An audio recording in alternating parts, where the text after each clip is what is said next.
Hello friends, જલપાની રસોઈમાં આપનું સ્વાગત છે। આજે શિયાળાનું સ્પેશિયલ સ્વીટ ગાજરનો હલવો બનાવવાના છીએ। તો સ્કીપ કર્યા વગર રેસીપી પૂરી જુઓ। તો શરૂ કરીએ ગાજરનો હલવો બનાવવાનું। તો અહીંયા મેં 250 ગ્રામ ગાજર લીધા છે।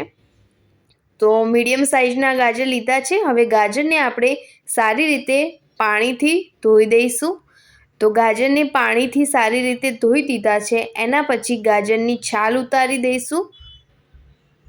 તો શિયાળામાં ગાજર સરસ મળે છે, જેથી ગાજરનો હલવો ખાવાની શિયાળામાં ખૂબ જ મજા આવે છે। તેથી જ શિયાળામાં ગાજરનો હલવો વધારે બને છે। તો આવી રીતે જ આપણે છાલને ઉતારી દેવાની છે। તો બધા જ ગાજરની છાલ આવી રીતે ઉતારી દઈશું। તો અહીંયા બધા જ ગાજરની છાલ ઉતારી દીધી છે અને સારી રીતે ફરીથી મેં પાણીથી ધોઈ દીધા છે। એના પછી ગાજરને છીણી લેવાના છે અને આવી રીતે ગાજરના 2 ભાગ કરી દઈશું। જે આગળનો ભાગ હોય છે એમાં જે અંદરનો ભાગ પીળો હોય છે તે ઓછો હોય છે, જેથી કરીને આપણે ગાજરને આવી રીતે છીણી દેવાનો છે આગળના ભાગને। તો બધા જ ગાજર આપણે છીણી લઈશું। તો આવી રીતે જ આગળનો ભાગ છીણી દેવાનો અને જે પાછળનો ભાગ હોય છે એમાં પીળો ભાગ વધારે હોય છે અંદર બાજુ। તો તમે જોઈ શકો છો અંદરની સાઈડ જે આ પીળો ભાગ છે એને આપણે છીણવાનો નથી। તેથી આવી રીતે ઊભો રાખીને આપણે ગાજરને છીણી લેવાના, જેથી કરીને પીળો ભાગ છીણાઈ ના જાય, એ ખાસ ધ્યાન રાખવાનું। તો આગળના ભાગને તમે ડાયરેક્ટ છીણી શકો છો, પણ જે પાછળનો ભાગ હોય છે એમાં પીળો ભાગ વધુ હોય છે, જેથી કરીને આપણે ગાજરને આવી રીતે છીણી લઈશું। તો બધા જ ગાજરને છીણી લેવાના છે। તો તમે જોઈ શકો છો કે પીળો ભાગ જે હતો એ આવી રીતે નીકળી ગયો છે। તો આ ભાગ છીણાઈ ના જાય એ ખાસ ધ્યાન રાખવાનું। તો અહીંયા મેં બધા જ ગાજરને છીણી લીધા છે। હવે ગાજરમાંથી જે પાણીનો ભાગ હોય છે એ આવી રીતે નીચોવીને કાઢી લઈશું, જેથી આપણો ગેસ પણ ઓછો બળે અને ગાજરનો હલવો જલ્દીથી થઈ જાય। તો આવી રીતે જ બધું જ પાણી કાઢી લેવાનું, જેથી ગાજરનો હલવો બનાવતા વાર ના લાગે। તો ખૂબ જ ઇઝી રેસીપી છે અને ખાવાની બહુ જ મજા આવે ગાજરનો હલવો। તો રેસીપી ચોક્કસ ટ્રાય કરજો અને કોમેન્ટ કરજો।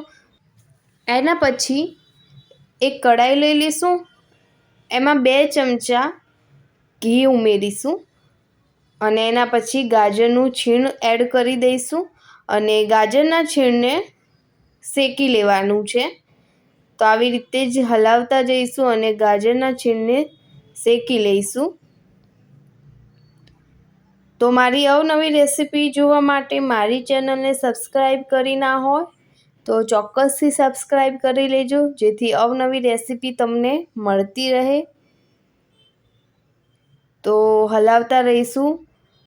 ગાજરના હલવામાં તમે માવો પણ એડ કરી શકો છો, દૂધનો જે માવો આવે છે તે પણ નાખી શકો છો, પણ હું અહીંયા દૂધમાં જ ગાજરનો હલવો બનાવવાની છું। જો તમારે માવો એડ કરવો હોય તો તમે કરી શકો છો। તો આપણું ગાજરનો છીણ પણ શેકાઈ જવા આવ્યું છે અને ઘી પણ મેં મીડિયમ લીધેલું છે। જો તમારે વધારે જોઈતું હોય તો તમે વધારે પણ ઘીનો ઉપયોગ કરી શકો છો। તો આપણું ગાજરનું છીણ એકદમ સરસ રીતે શેકાઈ ગયું છે, તમે જોઈ શકો છો। તો શેકાઈ જાય ગાજરનું છીણ, એના પછી આપણે તેમાં દૂધને એડ કરીશું। શિયાળામાં ગાજર ખૂબ સારા મળે છે, એટલે હલવો પણ ખૂબ જ સરસ બને છે। તો હવે આપણે દૂધને એડ કરી દઈશું. તો 250 ગ્રામ ગાજર લીધા છે, એની સામે 1 બાઉલ દૂધ લીધું. સારી રીતે હલાવી લઈશું અને દૂધ બળી ના જાય ત્યાં સુધી તેને થવા દઈશું. તો દૂધ આવી રીતે બળી ના જાય આપણું ત્યાં સુધી થવા દેવાનું છે અને વચ્ચે વચ્ચે હલાવતા રહીશું જેથી ચોંટી ના જાય. અને એના પછી આપણે એમાં ઇલાયચીનો પાવડર એડ કરીશું, કાજુ બદામ એડ કરીશું અને સારી રીતે મિક્સ કરી લઈશું. તો હલાવતા જઈશું અને થવા દેવાનો છે ગાજરનો હલવો. તો થોડી વાર આવી રીતે થવા દેશો, 10-15 મિનિટ જેવું લાગશે એટલે બધું જ દૂધ બળીને ગાજરનો હલવો સરસ એવો તૈયાર થઈ જશે. તો તમે જોઈ શકો છો કે હવે દૂધ બળવા આવ્યું છે. એકદમ સરસ ગાજરનો હલવો તૈયાર થઈ જાય અને એકદમ ડ્રાય થઈ જાય એ પછી જ ખાંડ ઉમેરવાની છે. ખાંડ તમે તમારી ગળ્યાશ પ્રમાણે ઉમેરી શકો છો. ગાજર જો ગળ્યા હોય તો ખાંડ વધારે ઉમેરવાની જરૂર નહીં પડે. તો સરસ મજાનો ગાજરનો હલવો તૈયાર થઈ ગયો છે. તો ખૂબ જ ઇઝી રેસીપી છે અને ખાવાની મજા આવે તેવો એકદમ તૈયાર છે આપણો ગાજરનો હલવો. તો ચોક્કસથી રેસીપી ટ્રાય કરજો અને મારી ચેનલને સબસ્ક્રાઈબ કરવાનું ના ભૂલતા. મળીએ નવી રેસીપી સાથે.